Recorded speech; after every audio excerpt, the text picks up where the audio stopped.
O caixa era uma confusão desgraçada, a empresa era uma confusão desgraçada, ninguém sabia quanto entrava, quer dizer, aquela confusão geral. E conta-se, o Fernando conta que ele chegava, por exemplo, na redação lá, cadê o caixa? Tá aqui. Ele ia lá, pegava todo o dinheiro do caixa, punha no bolso e ia embora. Negócios e empreendedores históricos. Ouça no Spotify ou assista no YouTube. Apresentação: Heródoto Barbeiro e Fernando Vítulo. NE Podcast. Bom, bem-vindos a mais um episódio aqui do NE Podcast, hoje falando sobre um meio de comunicação que foi importantíssimo aí na história do Brasil. Tá lembrado da TV Tupi, certo, Heródoto? A primeira televisão da América Latina, inaugurada, salvo engano, em 1950. Exatamente, 1950. E o Chateaubriand, que foi o pai da criança, vamos dizer assim, ele planejava desde 1946 abrir a TV Tupi. E ele ficou ali planejando, vendo o que ele ia fazer, até que em 1949 ele foi para os Estados Unidos, fez um contrato com a RCA e comprou todos os equipamentos para poder montar a TV Tupi. Comprou e não pagou. Pô, aí sacanagem também, hein? Ô, Heródoto, mas tinha um problema também. Porque ele lá em 1949 fechou para fazer a TV aqui e ele falou, pô, ninguém tem televisão. Não tem aparelho, você quer dizer? É um detalhe, mas isso é um detalhe. Só um detalhe, né? Mas olha, Fernando, é o seguinte, a TV Tupi, que foi um marco, obviamente, da comunicação brasileira, depois foi sucedido pela TV Globo como grande sucessora, ela fazia parte de um conglomerado de mídia. E esse conglomerado era dirigido pelo Assis Chateaubriand, que vinha do setor do jornalismo impresso, dos diários associados. Então o nome da empresa era Diários Associados. E ele montou uma gigantesca carreira ou cadeia de jornais impressos no Brasil. E ele parecia um pouco, sabe quem? Um magnata americano chamado... fugiu o nome dele, que é o Cidadão Kane. Né? Tem um filme documentário além do Cidadão Kane. Tem um filme Cidadão Kane, que é com Orson Welles, vale a pena ver. Não, aí tem um documentário que é além do Cidadão Kane. Tá, que esse é do Roberto Marinho. Isso, exatamente. Esse é do Roberto Marinho. Eu tô falando do original. Do filme, Hearst. Rudolph Hearst, que era dono de uma quantidade imensa de jornais nos Estados Unidos. E ele fez a mesma coisa aqui no Brasil. Depois ele juntou nos diários associados, a imprensa escrita, ele começou a juntar e colecionar rádios, cadeia de rádio. Então ele fundou uma cadeia chamada Rádio Tupi, que começa com Rádio Tupi do Rio de Janeiro, Rádio Tupi de São Paulo, e vai por aí afora, e forma então um aglomerado gigantesco. E com o advento então da tecnologia da televisão, ele olha para a possibilidade de agregar nesse imenso complexo de comunicação revistas também. Ele foi dono da revista maior circulação do Brasil, chamada O Cruzeiro. Também era de propriedade desse homem. E ele era um cara terrível. Se você pegar o Fernando de Moraes e ler a biografia dele, do Assis Chateaubriand, tem umas 600 eu páginas. Tive que comprar isso para a faculdade. Então... Mas eu não li inteiro não, Heródoto. Não leu inteiro? Inteiro não Mas não. Vale a pena ler, vale a pena. Porque a história realmente do Fernando fez muito interessante, muito bacana a história. Agora é o seguinte, e ele então passou a perceber o advento da televisão. Ele era um cara desse tipo de visão. Ele era um cara de uma visão lá na frente, no futuro. Então ele, como você lembrou, ele comprou equipamento da RCA. Radio America Corporation, RCA, e resolveu montar no Brasil a primeira emissora de televisão da América Latina. Onde? Do Rio de Janeiro? Podia ter sido. O Rio de Janeiro era a capital do Brasil, Rio de Janeiro é uma cidade maravilhosa, era a cidade dos artistas, era a cidade dos cassinos, enfim, era a cidade, era a Paris brasileira, vai. Mas ele optou por São Paulo, porque ele tinha essa visão comercial. A grana estava aqui. As indústrias estavam crescendo aqui, né? Ele achou que aqui ele poderia desenvolver muito melhor do que no Rio de Janeiro. E ele era nordestino. Salvo engano, era da Paraíba, eu não me lembro exatamente o estado do Nordeste que ele era. Mas aí ele percebeu o seguinte, a diversão estava no Rio de Janeiro, mas a grana estava em São Paulo. Por esse motivo, então, a TV Tupi, em 1950, fez a primeira transmissão em São Paulo e começou, então, uma nova era na comunicação de maneira geral, brasileira, com a advento da TV Tupi. Eu achei interessante a solução que ele deu para a questão de não ter os televisores. Ele comprou 200 aparelhos nos Estados Unidos, trouxe para cá e posicionou em locais estratégicos pela cidade de São Paulo. Entre eles, algumas lojas, algumas vitrines.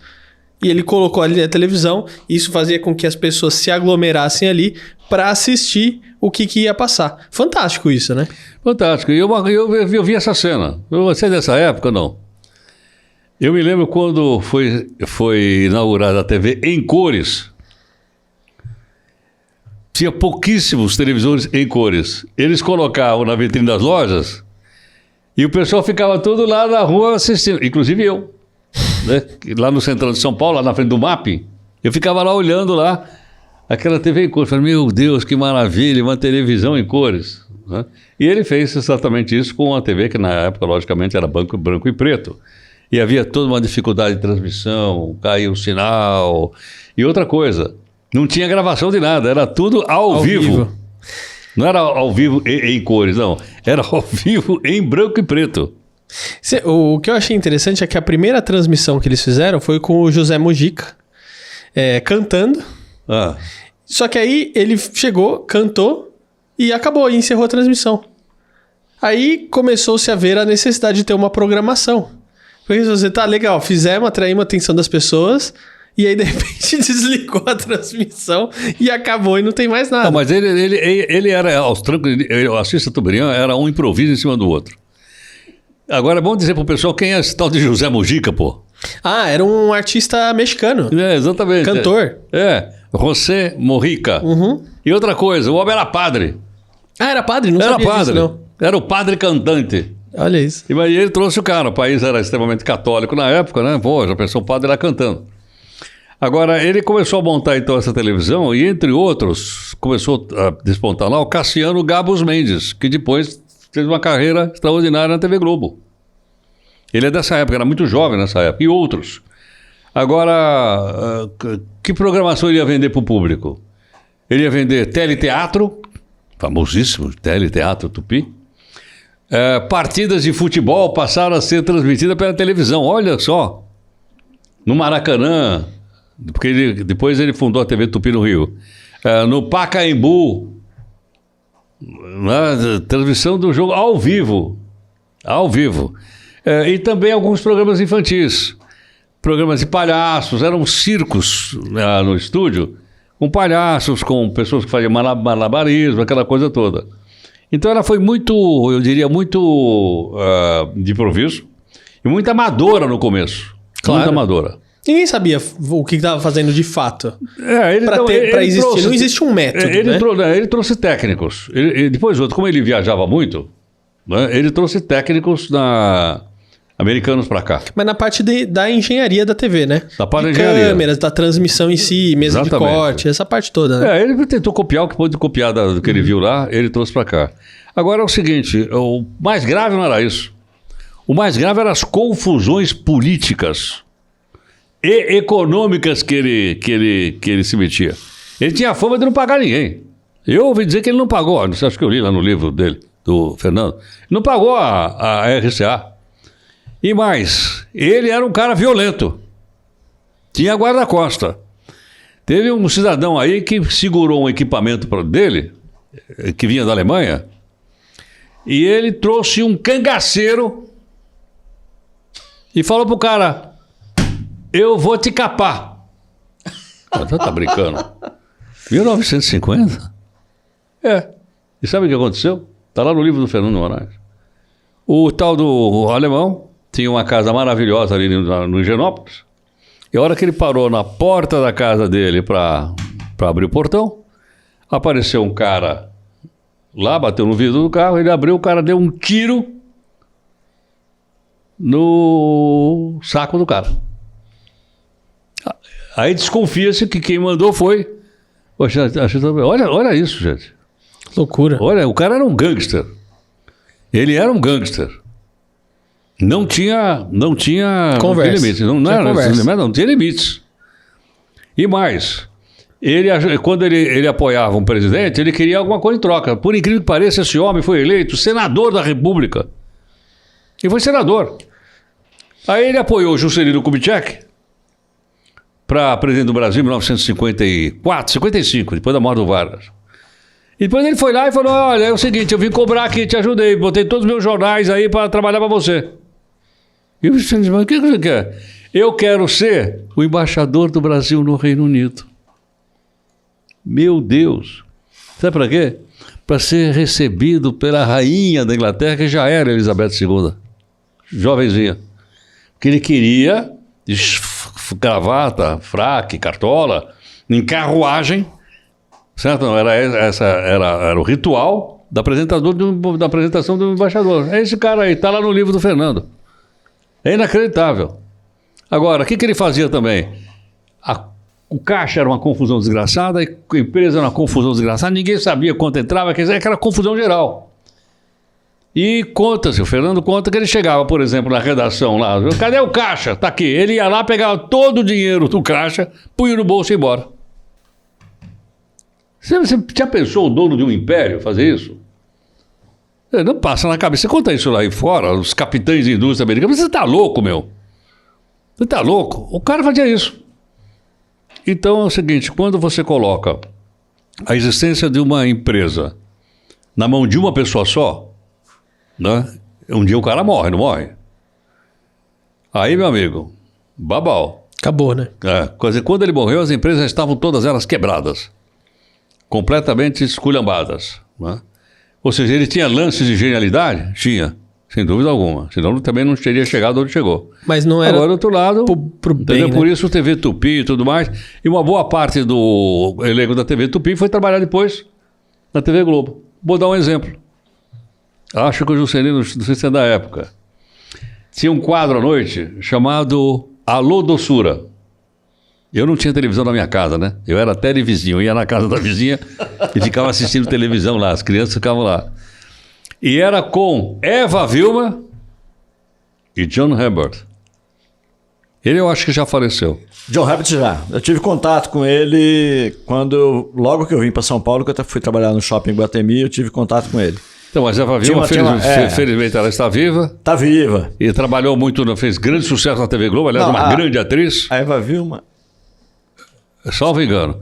Eu me lembro de ter feito um Roda Viva na TV Cultura com ela. Com ela. Muito inteligente, uma pessoa extraordinária. Agora, quem eu lembro que participou da TV Tupi também, em telenovelas, foi a Hebe. Então, pois é, mas a Hebe, é verdade, mas a Hebe, uma boa parte do elenco da TV Tupi veio do rádio. A Hebe também veio do rádio. Cantoras do rádio. A Hebe também veio do programa cantando por aí. E olha só, você teve uma participação bem... O grande sucesso era Que beijinho doce que você tem. A Eva Vilma, ela faleceu, Heródoto. Ela faleceu? Eva Vilma? Agora em maio. Lamento. Eu a conheci pessoalmente lá no Roda Viva da TV Cultura. E você conheceu a Hebe também. Conheci a Hebe também. Inclusive, você fez um quadro bem interessante no programa dela. Não conta. Não, tem que contar que é muito legal. Você fez um quadro de um telejornal, só que era um telejornal mais de comédia, de humor. Exatamente. E, ela não parava de dar risada. Não, mas eu não sabia. Eu fui lá para ser entrevistado no programa da Hebe no SBT. Aí os caras falaram, não, é um telejornal que você vai fazer com ela. Eu falei, poxa, olha, que honra. Sentei do lado dela. Quando eu comecei a ler aquilo, era tudo notícia trocada, não sei o quê. E ela ria. Então era pegadinho com você, mas né? Era Fizeram pegadinho com muito você. Gente fina, educadíssima. Divertidíssima, né? É. Não, e juntava ela e a Nair Belo e aquela outra lá, esqueci o nome. Que eram três. Era ela, a Nair Belo e mais uma. Hã? Não me lembro quem é. Nossa, e ela sentava e ela não era riam. Catinga da Cafunda, não é que da Praça é Nossa. Não. Catifunda. É uma outra. Nossa, e elas riam. Nossa, era como elas... Pepita Rodrigues? Eu acho que era Pepita Rodrigues. Acho que era, vou até procurar aqui. É Pepita Rodrigues? Então isso bebida, eu aí. não Porque conheço. elas juntavam e elas davam risada e se divertiam. Era um barato. Mas olha só, Heródoto, também quem estreou na TV aí, na TV Tupi, foi o Chacrinha. Ah, o Chacrinha Ele estreou e ele que lançou. eu lembro. Peraí. O que ele fazia? Abelardo Barbosa está com tudo. O que ele fazia? Dava bacalhau pra turma. Não, antes do bacalhau. Antes do bacalhau. Tinha uma esponja chamada Bombril. Já ouviram falar do Bombril? Ele patrocinava uma corrida de cavalinhos, que era uma brincadeira de criança. E quem ganhar o cavalinho, que você apostava no cavalinho. Se o cavalinho chegasse em primeiro lugar, você ganhava algum prêmio lá. Ele era o narrador da corrida de cavalo, desse cavalinho de brinquedo, na televisão. E ele fez uma voz, ele era estudante de medicina, hein? Olha só, eu conheci pessoalmente, viu? Depois um dia eu vou contar para vocês como. Mas ele narrou aquilo, ele narrava de uma tal forma que criou um vínculo muito grande, Chacrinha. Depois ele foi para a TV Globo, mas antes estava lá.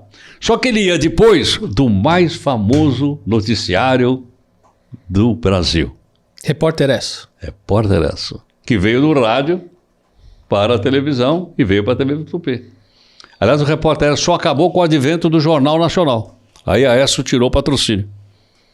E aí quebrou. A Tupi já estava quebrada nessa altura. Mas era...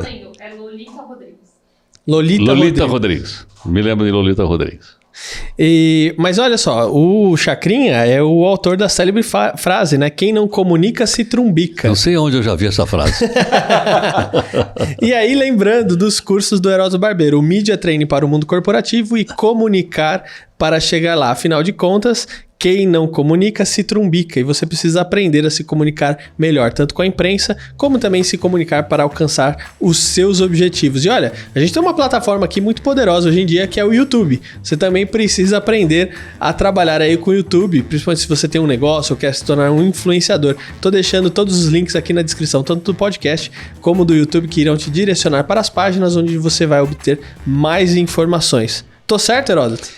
Certíssimos. Esse foi um pouquinho aí da TV Tupi. Não dá pra gente falar tudo, mas assim, o que as pessoas lembrarem também, deixa aí nos comentários, né? Eu queria até lembrar para você o seguinte, esse conjunto de marcas que nós estamos fazendo, o Fernando e eu estamos fazendo aqui, nós estamos procurando fugir daquilo que está na internet, está na Wikipedia, etc. A gente está procurando, né, colocar um pouco fora. Então, claro, faltam fatos relevantes, mas o conhecimento a gente usa por várias fontes. Então, estamos procurando seguir um caminho mais dialogado, mais original, mais descontraído, né? E os detalhes técnicos, certamente você vai lá na Wikipédia e pega lá. Tudo bem? É isso aí. Obrigado, Heródoto. Tchau, tchau. NEP Podcast.